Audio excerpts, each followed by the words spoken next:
सर्व शेतकरी बंधू जे खास विदर्भातून आलेत, कदाचित विदर्भाच्या बाहेरनं पण आलेत. माझी आत्ता एक दोघांशी भेट झाली तर त्यांनी सांगितलं की आम्ही इंदापूरहून आलेलो आहेत, पुण्यावरनं.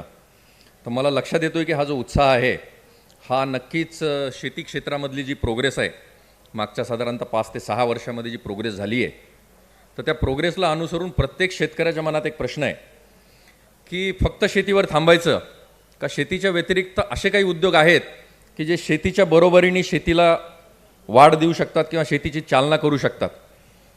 तर ह्या दृष्टिकोनातून आज मी डॉक्टर प्रसन्न पेडगावकर व्यंकटेश्वर हॅचरीजमधून आलेलो आहे.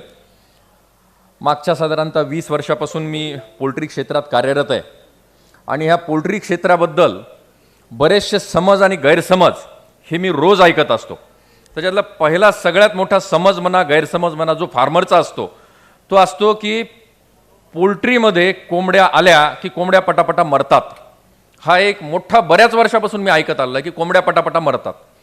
दुसरं असं आहे की आमच्या इथे XYZ एकाने चालू केली होती कोंबड्याची फॅक्टरी, पोल्ट्री फार्म म्हणत नाही, ते कोंबड्याची फॅक्टरी चालू केली होती.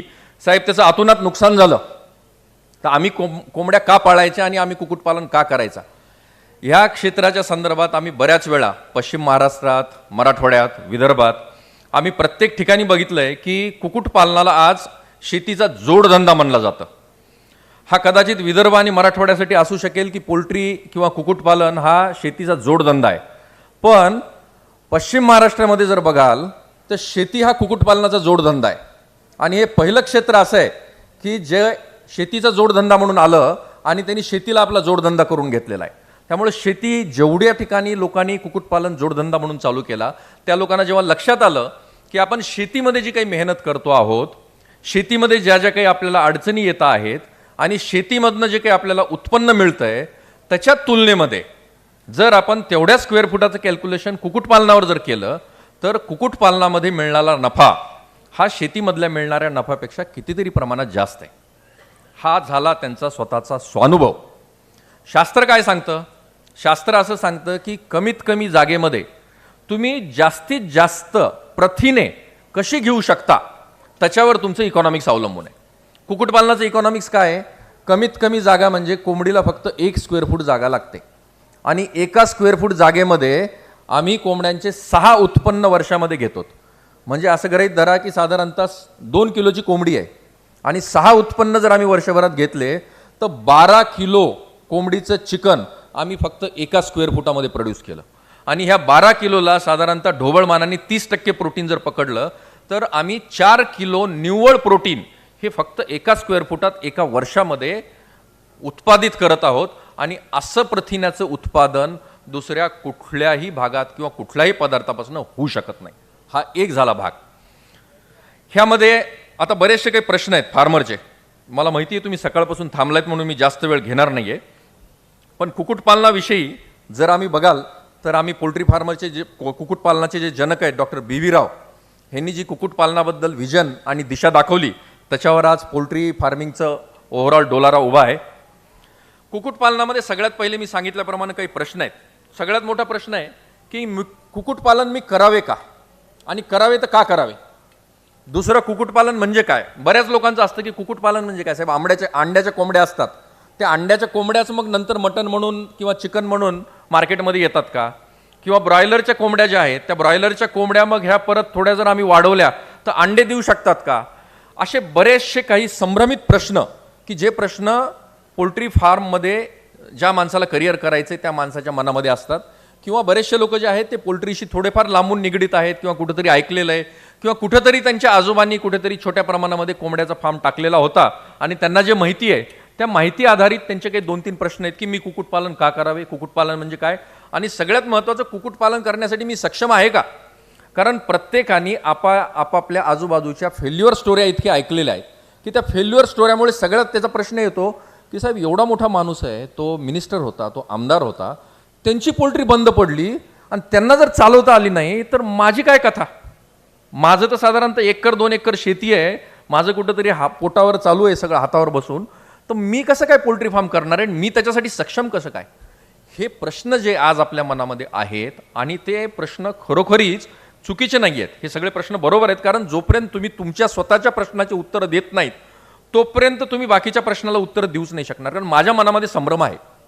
माझा संभ्रम जोपर्यंत मला कुणी खात्रीला एक रित्या दूर करत नाही तोपर्यंत मला या व्यवसायाबद्दल विश्वास वाटत नाही.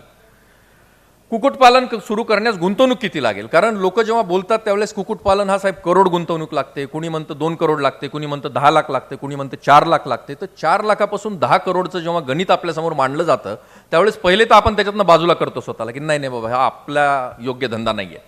त्यामुळे कुक्कुटपालन सुरू करण्यास गुंतवणूक किती लागेल हा एक प्रश्न आहे. कुक्कुटपालन सुरू करण्यासाठी कुठले पर्याय उपलब्ध आहेत? आज बरेचसे पर्याय आहेत की जसं आपण म्हणतो पोल्ट्री फार्म चालू करायचा आहे तर स्वतःचा ब्रॉयलर फार्म चालू करा, स्वतःचा लेअर फार्म चालू करा. कुणी म्हणतं की इंटिग्रेशन आहे साहेब, कॉन्ट्रॅक्ट फार्मिंग, एक कंपनी तुमचं शेड घेणार. कंपनी शेड घेणार म्हणजे करणार काय? कंपनी त्यांचे एम्प्लॉई पाठवून आपल्याकडनं उत्पादन करून घेणार का त्यांचे एम्प्लॉई पाठवणार आणि ते उत्पादन करणार? असे बरेचसे प्रश्न आहेत की कुक्कुटपालनासाठी कुठले कुठले पर्याय उपलब्ध आहेत. लेअर व ब्रॉयलर फार्मिंगमध्ये फरक काय? जसं मी तुम्हाला म्हणलं की अंड्याची कोंबडी, मासाची कोंबडी, कुक्कुटपालनाबद्दलची माहिती व व्यवसायाबद्दलचे पूर्णतः मार्गदर्शन मला कुठे मिळेल? कारण आता मी स्टॉलवर बसलेलो होतो, इथं बरेचसे जे काही ॲग्रिकल्चर किंवा शेतकरी आले त्यांनी सांगितलं की साहेब आम्हाला कुक्कुटपालन चालू करायचं आहे. तर कुक्कुटपालन जर चालू करायचं आहे तर आम्हाला मार्गदर्शन कुठे मिळेल याचं? कारण मला प्रत्येक क्षणाला अडचणी आहेत आणि प्रत्येक क्षणाला माझ्या मनात प्रश्न आहे की कुक्कुटपालन चालू करायचं तर मला मार्गदर्शन पाहिजे. अगदी बरोबर आहे, जोपर्यंत तुम्हाला त्याबद्दल ज्ञान मिळणार नाही तोपर्यंत तुमच्या मनामध्ये त्याच्याबद्दलचा कॉन्फिडन्स येऊ शकणार नाही. आणि कुक्कुटपालनामध्ये जोखीम काय हा एक महत्त्वाचा प्रश्न लोक विचारतात. ह्या सगळ्या प्रश्नांची थोड्याफार प्रमाणात मी उत्तर द्यायचा प्रयत्न करीन. सगळ्यात महत्त्वाचं म्हणजे मला जर प्राणी अथवा पक्षी पालनामध्ये आवड असेल, अत्यंत महत्त्वाचं, तुम्ही कुठलाही धंदा करा, तुम्ही शेती करा, तुम्ही डेअरी करा, तुम्ही पोल्ट्री फार्म करा, जर तुम्हाला त्या धंद्यामध्ये आवड असेल तरच तुम्ही तो धंदा म्हणून करू शकता आणि तो धंदा तरच तुम्हाला पैसे देऊ शकतो. त्यामुळे सगळ्यात महत्त्वाची गोष्ट आहे की जर मला पक्षी किंवा प्राणी पालनामध्ये आवड असेल आणि माझ्याकडे साधारणतः कमीत कमी 5,000 स्क्वेअर फूट जागा असेल, जो प्रश्न तुम्हाला मगाशी पडलेला होता की किती एकर जागा लागते, 1 एकर, 2 एकर, 4 एकर, 10 एकर, किती जागा पाहिजे मला? कारण मी आहे छोटा शेतकरी, माझ्याकडे 1 एकर शेती आहे आणि त्या शेतीमध्ये मी पोल्ट्री फार्म करू शकतो का? तर त्याचं उत्तर आहे की कमीत कमी 5,000 स्क्वेअर फूट जर जागा आपल्याकडे असेल तर आपण कुक्कुटपालन व्यवसाय चालू करू शकतो. किती मोठा तो नंतर किती वाढवायचा हा नंतरचा प्रश्न, पण बेसिक जो आहे ABCD की माझ्याकडे 5,000 स्क्वेअर फूट जागा, यस मी पोल्ट्री फार्म चालू करू शकतो. दुसरं, ती जमीन शेतीसाठी उपयुक्त असेल, ठीक आहे, नसेल अतिशय चांगलं. ज्या जमिनीमध्ये काही पिकत नाही त्या जमिनीमध्ये आम्ही म्हणतो कोंबड्याचं पीक पिकतं. त्यामुळे तुमच्याकडे जर जमीन असेल आणि ती जमीन खडकाळ असेल, तिथे काही पिकण्यासारखं नसेल, निकृष्ट दर्जाची जमीन आमच्या दृष्टीने अत्यंत उपयुक्त. त्यामुळे जर तुमच्याकडे अशी जमीन असेल तर तुम्ही कोंबडी पालन करण्यासाठी अत्यंत सक्षम आहात. आणि मला जर कमीत कमी 1,000 रुपये मिळवायची इच्छा असेल, कारण तुम्ही कुक्कुटपालन जेव्हा चालू करता त्यावेळेस तुम्ही जेव्हा छोट्यातला छोटा फार्म आहे मी म्हणतो त्यावेळेस नक्कीच तुम्हाला 1,000 रुपये हे मिळू शकतात आणि ते मिळवायच्या दृष्टीने आज आपण थोडासा त्याचा उहापोह करूया. कुक्कुटपालन म्हणजे काय? एक ढोबळ व्याख्या आहे, मी फार मोठ्या सायंटिफिक व्याख्येत जात नाही कारण आज आलेला शेतकरी जो आहे त्याला अत्यंत शास्त्रोक्त माहिती नको आहे. मी किती पैसे गुंतवायचे, मला किती पैसे परत मिळणार आणि ते पैसे मी गुंतवण्यासाठी सक्षम आहे का आणि ह्याची जोखीम मला नाही ना. लेअर व ब्रॉयलर पक्षी व्यवस्थित प्रकाश, खेळती हवा असलेल्या शेडमध्ये ठेवून शास्त्रोक्त पद्धतीने त्याचे संगोपन अथवा व्यवसाय करणे म्हणजेच आपल्या दृष्टीने कुक्कुटपालन आहे. कुक्कुटपालन व्यवसायातील संधी काय? तर ग्रामीण भागात नवीन रोजगार निर्मिती. मी जसं तुम्हाला म्हणलं की स्वतः पोल्ट्री फार्म ज्या लोकांनी चालू केलेत त्यांनी शेतीला जोडधंदा केला आहे आणि पुष्कळशा लोकांना त्यांनी रोजगार निर्मिती उपलब्ध करून दिली आहे. बरेचसे लोक त्यांच्याकडे पोल्ट्रीवर काम करतायत, त्यांनी स्वतःसुद्धा पोल्ट्री वाढवलेली आहे. शास्त्रीय पद्धतीनुसार कमीत कमी किमतीत तयार होणारी प्रथिने, मी जसं पहिल्यांदाच सांगितलं की 1 स्क्वेअर फूटमध्ये आम्ही 4 किलो प्रथिनं आणि साधारणतः 15 किलो कोंबडी ही वर्षभरामध्ये तयार करतो. म्हणजेच शास्त्रोक्त पद्धतीने कमीत कमी जागेत तयार होणारी कोंबडी ही पोल्ट्री फार्ममधून तयार होऊ शकते. जागतिक तुलनेत भारतात उत्पादन खर्च कमी येतो. हा अत्यंत जमेचा आपल्या दृष्टीने पॉईंट आहे की भारतामध्ये ह्यामध्ये काय लागतात? 3 गोष्टी लागतात. एक पिल्लाची इन्व्हेस्टमेंट, दुसरी मॅनेजमेंटची इन्व्हेस्टमेंट आणि तिसरी खाद्याची इन्व्हेस्टमेंट. खाद्याची इन्व्हेस्टमेंट जर म्हणाल तर मका आणि सोया हे 2 खाद्याचे घटक आपल्यासाठी कुक्कुटपालनासाठी लागतात आणि हे दोन्ही घटक भारतामध्ये मुबलक प्रमाणात उपलब्ध आहेत. फक्त उपलब्धच नाहीत तर आपण एक्सपोर्ट पण करतो. म्हणजे आपला साधारणतः बराचसा सोया, डॉक्टर जे बोलणार आहेत, तो बराचसा सोया आपला एक्सपोर्ट होतो. आणि शेतीसाठी मी म्हणल्याप्रमाणे पूरक व्यवसाय म्हणून हा आपल्याला करता येतो छोट्या प्रमाणात. छोट्या प्रमाणावरील व्यवसाय घरगुती पद्धतीने केल्यास अत्यंत फायदेशीर. म्हणजे तुम्ही घरगुती व्यवसाय करतात, साधारणतः 1000, 2000, 500 कोंबड्या तुम्ही ठेवलेल्या आहेत, तुमचं सगळं जे चालू आहे ते व्यवस्थित चालू आहे आणि बाकी कुक्कुटपालन जर तुम्ही केलं तर त्याच्यासारखा व्यवसाय नाही. मध्य प्रदेशमध्ये एक केसला पोल्ट्री समिती नावाची एक समिती आहे. त्यांनी काय केलेलं आहे, जे लोक मजुरी करतात किंवा ज्या लोकांच्या बायका बाहेर मजुरी करायला जातात त्या सगळ्या लोकांना त्यांनी एकत्र आणलं, त्यांना ट्रेनिंग दिलं आणि त्यांच्याकडे पोल्ट्री फार्म तयार करून घेतले. म्हणजे 500 square foot, 200 square foot, 1000 square foot, 2000 square foot असे कोंबडी पालन त्यांनी तिथं केलं आणि ते सगळं मटेरियल ते परत घेत आहेत. म्हणजे असे सुद्धा मॉडेल आज उपलब्ध आहेत आणि त्या पद्धतीने आपण करू शकतो. रासायनिक खताला कोंबडी खत हा उत्तम पर्याय आहे.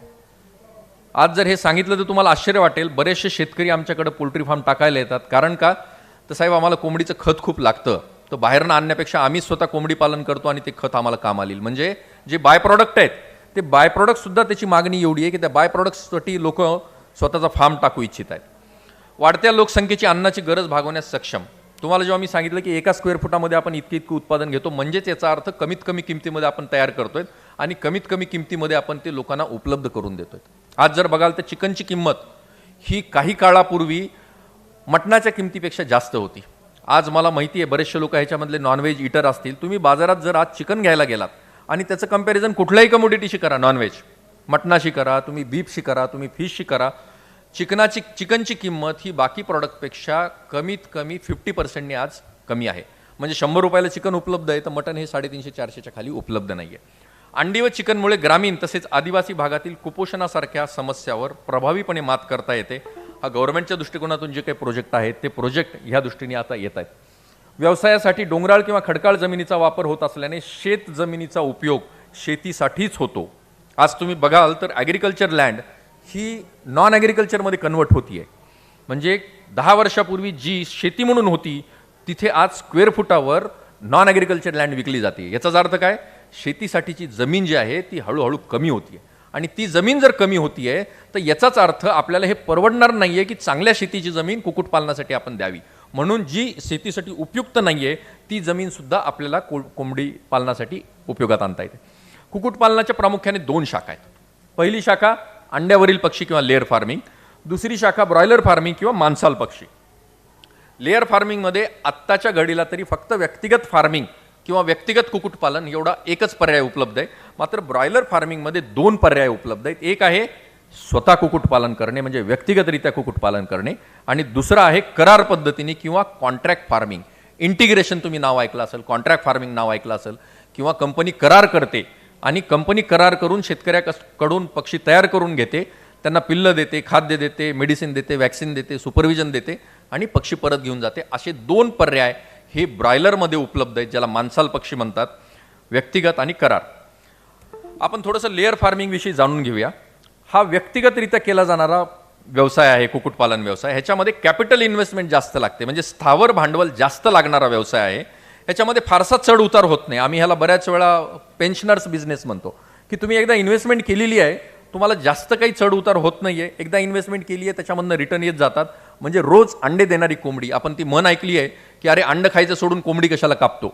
म्हणजे याचाच अर्थ काय की रोज तुला जर अंडे मिळत असतील, रोज पैसे मिळत असतील तर कोंबडी कापायची गरज नाही. तर ह्याच्यामध्ये फारसा चढ उतार होत नाही. दूरगामी फायदा देणारा हा व्यवसाय आहे. ग्रामीण भागात या व्यवसायाला अत्यंत चांगला वाव आहे. त्याचं कारण असं की कमीत कमी उत्पादन जर ग्रामीण भागात केलं तर आज ग्रामीण भागामध्ये अंडे कुठून येत आहेत, हैदराबादवरून येत आहेत, अजून कुठून येत आहेत, धुळ्यावरून येत आहेत, अमरावतीवरून येत आहेत. याचाच अर्थ काय, ग्रामीण भागामध्ये जर हैदराबादहून अंडे पोचवायची व्यवस्था एखाद्याला करायची असेल तर त्याचा खर्च कमीत कमी 30 पैसे ते 25 पैसे हा जास्त येणार आहे. म्हणून तुम्ही जर लोकल उत्पादन ग्रामीण भागात असेल आणि त्यांनी जर रोजचे 500-1000 अंडे विकले तर डेफिनेटली त्याला 35 पैसे ते 50 पैसे हे बाकीच्यापेक्षा जास्त रिअलायझेशन मिळेल. म्हणून ग्रामीण भागात त्याला चांगला वाव आहे. रोज उत्पादन व रोज पैशाची आवक देणारा व्यवसाय म्हणजे काय, रोज अंडे येत आहेत, रोज तो विकतोय आणि रोज त्याच्याकडे पैसे येत आहेत. सुरुवातीला लागणारी गुंतवणूक ही 500 ते 600 रुपये प्रति पक्षी, की जी आज थोडीशी वाढली आहे. सिमेंटचा भाव, स्टीलचा भाव वाढल्यामुळे कमीत कमी 500 रुपये हे पक्षामागे आपल्याला इन्व्हेस्टमेंट करावे लागतात. पण त्यापेक्षा कमी इन्व्हेस्टमेंट करून सुद्धा छोटे प्रोजेक्ट कसे करता येतील हे मी तुम्हाला समोर दाखवतोय. आता लेअर फार्मिंगमध्ये छोटा, मध्यम, मोठा असे बरेचसे टर्मिनॉलॉजी. तर छोटा म्हणजे काय, साधारणतः 1000 ते 5000चा लेअर फार्म जर असेल तर त्याला आपण छोटा फार्म म्हणतो. मध्यम म्हणजे कुठला? 6000 ते 20000चा जर कॅपॅसिटी असेल तर तो मध्यम झाला. आणि मोठ्या प्रमाणात म्हणजे 20000 व त्यावरील.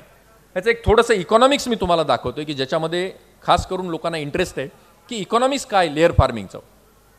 शेडचं बांधकाम साधारणतः 200 रुपये प्रतिपक्षी येतं. त्याचं कारण का? तर आज आपण शेड जेव्हा बांधतो ते थोडंसं पक्कं शेड बांधतो. त्याच्यामध्ये स्टील लागतं, सिमेंट लागतं, पत्रे लागतात आणि खाली त्याला फ्लोरिंग लागतं. म्हणून 1000 जर पक्षी आपण पाळले आणि जर पक्कं शेड करायचं आपण म्हणलं तर 200 रुपये प्रतिपक्षी म्हणजे 2 लाख रुपये हा शेडचा कन्स्ट्रक्शन खर्च. पिंजरे 90 रुपये म्हणजे 90,000 रुपये खर्च झाला व इतर खर्च 10 रुपये. असे मिळून कॅपिटल इन्व्हेस्टमेंट जे आहे मी तुम्हाला पहिल्यांदाच सांगितलं की ह्याच्यामध्ये स्थावर भांडवल जास्त लागतं. म्हणजे 3 लाख रुपये हे 1000 पक्षासाठी वन टाईम इन्व्हेस्टमेंट आहे की ती एकदा इन्व्हेस्टमेंट केली की तुम्हाला त्याच्यानंतर तिथं बघायची गरज नाही आहे. मग बाकीचे रिकरिंग इन्व्हेस्टमेंट काय? तर 20 आठवड्याचे पक्षी.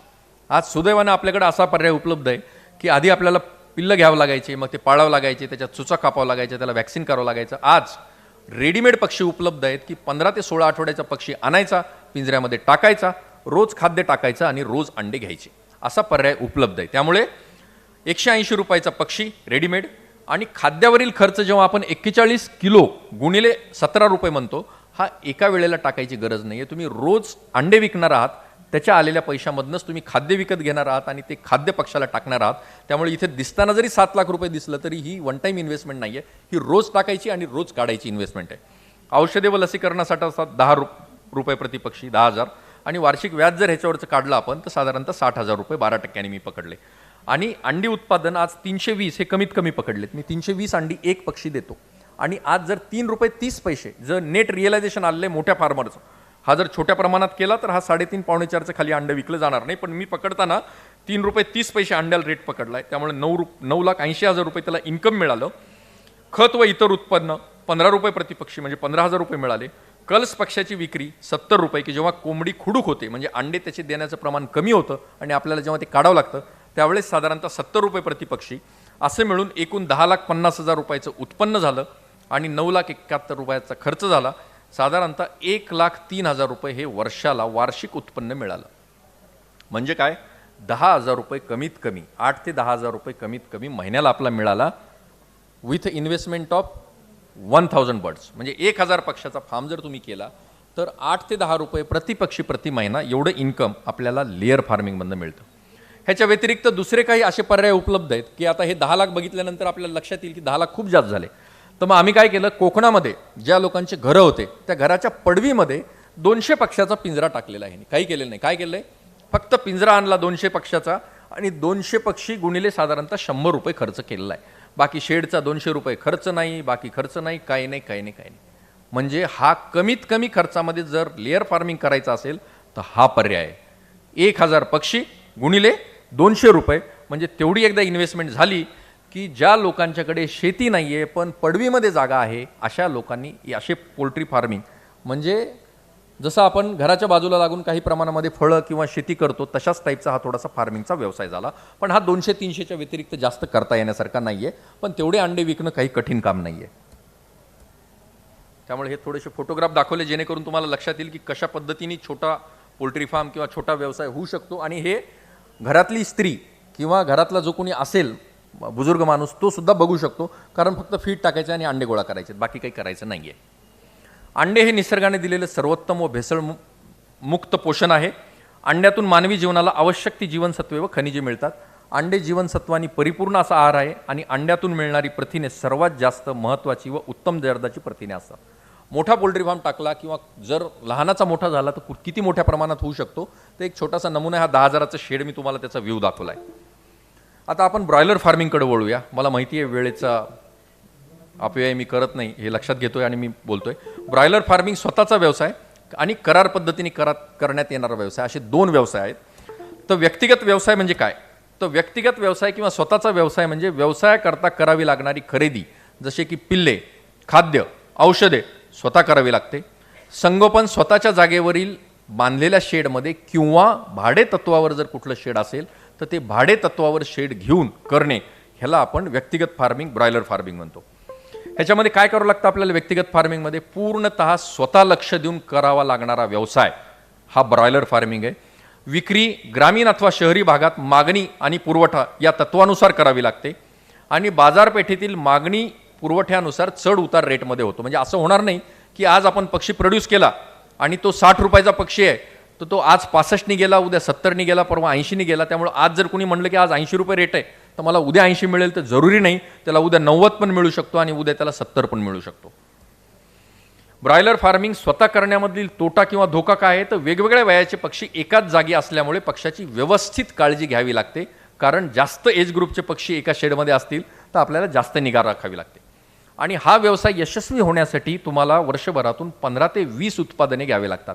जसं मी तुम्हाला म्हणलं की आज जर आपण म्हणलं की एकच सायकल मला काढायची आहे तर ती सायकल माझी कधी निघणार 40 आणि 45 दिवसानंतर. मग त्याच शेडमध्ये मी दुसरं पक्षी टाकले तर ते परत अजून 40 ते 45 दिवसांनी तयार होणार. त्यामुळे वर्षामध्ये मला 6च उत्पादनं मिळतील. ते 6 उत्पादनं व्यक्तिगत फार्मिंगमध्ये त्याला रेट मिळेलच ह्याची शाश्वती मिळत नाही. म्हणून आम्ही शक्यतो सांगतो की व्यक्तिगत फार्मिंग करायसाठी तुम्हाला कमीत कमी 2 ते 3 शेड हवी आहेत. ब्रॉयलर फार्मिंगमध्ये छोटा म्हणजे 5 ते 10 हजार, मध्यम म्हणजे 10 ते 20 आणि मोठ्या प्रमाणात म्हणजे 20 त्याने अभाव. ब्रॉयलर फार्मिंग स्वतःचा व्यवसाय करण्यासाठी इकॉनॉमिक्स काय आहे तर 250 रुपये प्रतिपक्षी भांडवल, 10 ते 12% परतावा, बाजारपेठ ग्रामीण किंवा शहरी आणि लागणारा कालावधी 40 दिवस. शेतात उपलब्ध असणाऱ्या गोष्टीपासून तुम्ही कमीत कमी खर्चामध्ये शेडची बांधणी करू शकता. जमिनीला कोबा करणे व कडेला जाळी बसवणे इतकंच त्याच्यामध्ये आहे. कारण काय, खेळती हवा व प्रकाश हे सगळ्यात प्रायोरिटी आहे पोल्ट्री फार्मिंगसाठी. त्यामुळे तुम्ही शेडमध्ये हवा खेळती कशी ठेवू शकता आणि प्रकाश कसा येईल ह्याची जर व्यवस्था तुम्ही केली तर तुम्ही पोल्ट्री फार्म उभा केला असं म्हणू शकतो. लाकडी वासे वापरता येतात, साधा पत्रा, त्यावर गवत टाकता येईल, त्यामुळे थंडी व उष्णतेपासून बचाव होतो. त्यामुळं कमीत कमी खर्चामध्ये आपण ब्रॉयलरचं शेड उभारू शकतो. एक चिक ड्रिंकर 70 पक्षासाठी आहे, एक चिक फिडर 100 पक्षासाठी आहे आणि मोठ्या पक्षांसाठी एक मोठं ड्रिंकर. हे मी तुम्हाला ह्याच्यामध्ये दाखवले चित्रामध्ये की जेव्हा तुम्ही फार्म टाकता 1000 किंवा 2000चा तर कुठल्या पद्धतीचं फिडर किंवा कुठल्या पद्धतीचं वॉटर असतं हे सेमी ऑटोमॅटिक असतात. त्यामुळे ह्याला फारसं रोजच्या रोज तुम्हाला पाणी टाकायची गरज नाही पडत. फीडसुद्धा एकदा फिडर भरलं तर तुम्हाला ते साधारणतः दिवसभरासाठी पुरतं. अशा पद्धतीचं शेड आहे. एक साधारणतः जर म्हणाल तुम्ही एक 2000-3000 स्क्वेअर फुटाचं शेड कसं असतं तर असं एक ईस्ट वेस्ट शेड आहे. साऊथ नॉर्थ ओपनिंग असतं आणि त्यामुळं तिथं हवा खेळती राहते आणि प्रकाश येतो. हा आतला व्ह्यू आहे शेडचा. हा पण आतला व्ह्यू आहे, शेड कसं दिसतं आतनं ते. जेव्हा मोठा पोल्ट्री फार्म असेल त्यावेळेस तो कसा दिसतो ह्याचं एक चित्राद्वारे दाखवले तुम्हाला. अशा पद्धतीचं एक पोल्ट्री फार्मचं जेव्हा शेडचं नवीन बांधकाम करतोय तर त्या व्यक्तीने कसं केलेलं आहे हे दाखवलंय. ह्याच्यामध्ये पिल्लं जे असतात हे डेवल्ड पिल्लू हे 40 ग्रामचं 38 ते 40 ग्रामचं असतं आणि त्याच्यानंतर मग ते वाढत जातं. ह्याला इनिशियली थोडंसं ब्रूडिंग करावं लागतं म्हणजे तापमान व्यवस्थित राहील याची काळजी घ्यावी लागते. कमीत कमी जागेमध्ये इनिशियली पक्षी ठेवले तर त्यांना थंडीचा धोका उद्भवत नाही. त्यानंतर पक्षी स्प्रेड केले जातात. स्प्रेड केल्यानंतर त्या पक्षाची वाढ होते आणि साधारणतः जसं जसं पक्षी वाढत जातील तशी तशी जागा आपण मोकळी करतो आणि हा साधारणतः 30 दिवसाच्या आसपासचा पक्षी आहे आणि हा पक्षी आता विक्रीसाठी तयार झालेला आहे. म्हणजे साधारणतः 38 ते 40 दिवसाचा पक्षी कसा दिसतो तर हे आपल्याला लक्षात येईल. सगळ्यात महत्त्वाची गोष्ट आहे की हा 40 ग्रामचा पक्षी इथे 2.5 किलोपर्यंत जातोय 40 दिवसामध्ये. ब्रॉयलर फार्मिंग करार पद्धतीने कसं करतात म्हणजे आता हा एक उत्सुकतेचा बऱ्याचशा लोकांना विषय आहे की कंपनी करार करते म्हणजे नेमकं काय करते. तर आज फॉर्च्युनेटली आम्ही विदर्भामध्ये मागच्या एक साधारणतः 7 ते 8 महिन्यापासून करार पद्धतीने फार्मिंग चालू केलेलं आहे ब्रॉयलरचं. शेतकरी व कंपनी या दरम्यान करार होतो. करार होतो म्हणजे काय, रिस्पॉन्सिबिलिटीज वाटून घेतल्या जातात. शेतकऱ्याला काय करावं लागतं, त्याचे शेड, त्याच्याकडची उपकरणे, वीज, पाणी व कामगार एवढ्या गोष्टी शेतकऱ्याला कराव्या लागतात. कंपनीकडनं काय मिळतं, कंपनीकडून 1 दिवसाचं पिल्लं, लागणारं खाद्य, औषधे तसेच लस पुरवठा व रोजच्या रोज टेक्निकल सुपरविजन हे कंपनीकडनं प्रोव्हाइड केलं जातं. पक्षाची विक्री कंपनी करते. सगळ्यात मोठा एक आधी धोका होता कुक्कुटपालकाला की मी आज कोंबड्या विक्रीसाठी मार्केटमध्ये आलो आणि मला जर रेट कमी मिळाला तर काय. तर हा जो पर्याय आहे ह्या पर्यायामध्ये पक्षाच्या विक्रीचं टेन्शन हे शेतकऱ्याकडे नसतं, ते कंपनी करते. प्रॉफिट झाला, लॉस झाला तो कंपनीचा होतो. शेतकऱ्याला काय मिळतं तर शेतकऱ्याला मोबदला म्हणून प्रति किलो जे काही पक्षाचं वजन येईल त्याप्रमाणे पैसे मिळतात. नुकसान किंवा फायदा झाल्यास कंपनीचा होतो, शेतकऱ्याचं नुकसान होत नाही. शेतकऱ्याचा फायदा सुद्धा तेवढ्या मोठ्या प्रमाणावर होत नाही, पण शेतकऱ्याला फिक्स्ड पैसे जे आहे ते मिळतात. कुठल्या बाबी डिसाईड करतात पैसे, पक्षाची मर्तूक, पक्षाचं वजन, पक्षाला लागणारं खाद्य आणि व्यवस्थापन. त्यामुळे ह्या जबाबदारी जर वाटून घेतल्या तर शेड, उपकरणे, वीज, पाणी, कामगार इत्यादी व्यवस्था शेतकऱ्याला करावी लागते. शेतकऱ्याला मोबदला म्हणून प्रति किलो पक्षाच्या वजनाप्रमाणे पैसे मिळतात आणि कंपनीकडनं काय काय लागतं? कंपनी खाद्य देते, पिल्लं देते, औषधे, लसी पुरवठा, सर्व प्रकारची तांत्रिक मदत, म्हणजे रोज टेक्निकल सुपरविजनसाठी सुपरवायझर येतो. म्हणजे शेतकऱ्याकडनं एखादी गोष्ट जर राहिली तर तो कंपनीचा माणूस येतो आणि शेतकऱ्याने सांगतो की आज आपल्याला असं असं करायचं आहे. तर त्यामुळे शेतकऱ्याकडनं कुठलीही चूक होण्याची संभावना नाही आहे. पक्षाची विक्री कंपनी करते, फायदा किंवा नुकसान झाल्यास कंपनीचा होतो. एक अर्थकारण किंवा इकॉनॉमिक्स खूप महत्त्वाचं आहे. जेव्हा आपण कुठला बिझनेस करतो तर इकॉनॉमिक्स काय आहे? शेडचं बांधकाम 170 रुपये प्रति स्क्वेअर फूट किंवा प्रति पक्षी, 20 रुपयाचे उपकरणं आणि इतर खर्च 10 रुपये. या हिशोबाने 5,000 पक्षासाठी 200 रुपये प्रति पक्षी, याप्रमाणे 10 लाखाची इनिशियल इन्व्हेस्टमेंट किंवा भांडवल, स्थावर भांडवल गुंतवणूक जी आहे ती 10 लाख रुपयाची लागते. यासाठी साधारणतः 75% मदत बँक करते, 25% इन्व्हेस्टमेंट आपल्याला करावी लागते. कंपनीकडनं तुम्ही लेटर घेऊन जेव्हा बँकेकडे जाल त्यावेळेस बँक तुम्हाला लोन देते, कारण तुमचा आणि कंपनीचा करार झालेला आहे म्हणून. उत्पन्न काय? तूस प्रतिपक्षी 2 रुपये हा आपल्याला टाकावा लागतो. मात्र 2.25 ते 2.5 रुपयाचा आपण खत विकतो, त्यामुळे तूस हा खर्च नाहीये. मात्र इतर खर्च 2 रुपये प्रतिपक्षी, म्हणजे 5,000 पक्षाचं शेड टाकल्यानंतर आपला रिकरिंग खर्च हा फक्त 10,000 रुपयाचा आहे. उत्पन्न काय? 5% मरतूक सोडून आपण 4,750 पक्षी विकले, म्हणजे 5%च्या खाली मरतूक असणारे सुद्धा फार्मर आहेत, पण 5% मरतूक जर झाली तर 4,750 पक्षी विक्री केले.